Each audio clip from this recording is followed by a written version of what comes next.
శివుడి గారి పెళ్ళామంట, గాలంటే హనుమంతుడి నాన్నగారట. గాలి పీల్చడానికైన గొంతు తడవడానికైన వాళ్ళు కనికరించాలంట. వేణువంటే కిట్టముండి వాద్యం అంట, శూలమంటే కాళికమ్మ ఆయుధమంట.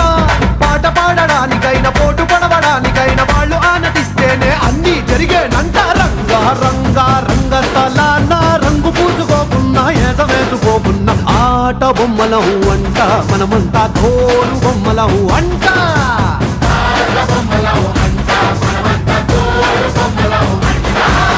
డుంగురు డుంగురు డుంగురు డుముకో డుంగురు